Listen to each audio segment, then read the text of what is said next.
سلامونه او نیکې هیلې. زه رحیم الله شاهي ستاسو په دویم درس کې یو ځل بیا ښه راغلاست درته وایم. په دې درس کې به موږ ځینې اصطلاحات چې هغه په صرافۍ کې ډېر کارېدونکي دي هغه به زده کړو، تر څو وروسته چې بیا په درس جریان کې هغه تکرارېږي تاسو پرې پوه شئ. د صرافۍ کې چې ډېر زیات کارېدونکي لغات دي یا اصطلاحات دي هغه څه دي؟ لومړی زه تاسو ته وایم چې بیلانس دی. بیلانس څه ته وایي؟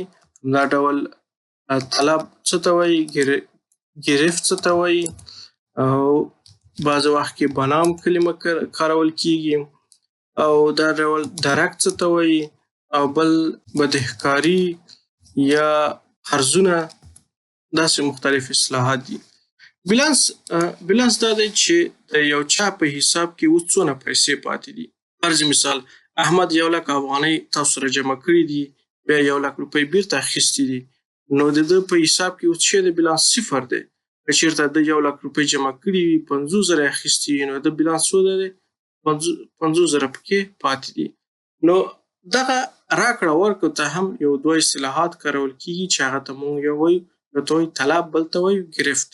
فرض مثال دلته زه یو نوم لیکم احمد، او دې خواته ورته ولیکم طلب، دلته بره به ورته ولیکم طلب، او دلته هم ګرفت، او دلته بیا بیلانس. دلته به زه نوم ولیکم. صحیح دی؟ دا به پاک کړمه. ښه، نو فرض مثال احمد دی، د تا سره 1,00,000 افغانۍ جمع کړي دي، نو زه 1,00,000 لیکم، دا 1,00,000، او بیا څه وخت وروسته راغلی دی 50,000 افغانۍ اخیستي دي. نو د ده بیلانس څونه پاتې شو؟ زه صرف دلته غواړم چې طلب او ګرفت تاسو ته مختصراً بیان کړمه. د دې نور فانکشنونه بیا موږ راځو په تفصیل سره کار کوو. که چېرته تاسو په دې اصطلاحاتو باندې پوهیږئ، دا درس سکیپ کړئ، بل درس ته ولاړ شئ. صحیح دی؟ نو اوس بیلانس څنګه معلومیږي؟ بیلانس داسې معلومیږي چې مساوي له دې نه منفي هغه ګرفت. صحیح شو؟ د بیلانس 50,000 شو. طلب یعنی هر ځل چې دی پیسې خپل حساب کې جمع کوي. ګرفت یعنی هر ځل چې دی پیسې د خپل حساب نه وباسي. درک بیا څه ته وایي؟ درک دا دی چې یو کس د خپل حساب نه پیسې وباسي یا جمع کوي.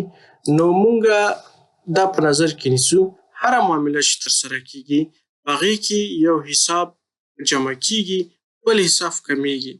یو حساب کمیږي، بل حساب یا زیاتیږي، یا ډیبیټ او کریډیټ. خو په صرافۍ کې بیا یو څه توپیر لري. بعض وخت کې دواړه حسابونه طلب کیږي. فرض مثال احمد دی 50,000 افغانۍ جمع کړي. صحیح دی؟ زه دلته یو ځل بیا لیکمه. نو زه دلته راځم، یو ځل دا مثال د رقم ورکومه. دلته لیکم نوم، هر مثال طلب، او دلته درک. صحیح دی؟ ښه، لیکم احمد دی طلب، فرض مثال د 1,00,000 افغانۍ جمع کړي، 1,00,000 روپۍ جمع کړي. اوس دې لپاره موږ درک مشخص کوو. دا د چا په حساب کې جمع کړي، دا د کوم حساب څخه جمع کړي، دا د کوم درک نه راغلی، یا دا ویمه چې د په کوم، یا دا ویمه چې آیا دا د اول نه پر ما باندې قرض و، بیلانس یې راسره و، یا دا چې اوس یې راوړی خزانه کې مو اچولی. نو دغه حسابونو دپاره موږ بیا درک کاروو. فرض مثال که زه خزانه ولیکم، یعنې ده دا پیسې نغدې راوړي دي، خزانه کې مو اچولي دي، نو ده دغه په حساب کې 1,00,000 روپۍ په ما باندې طلب لري.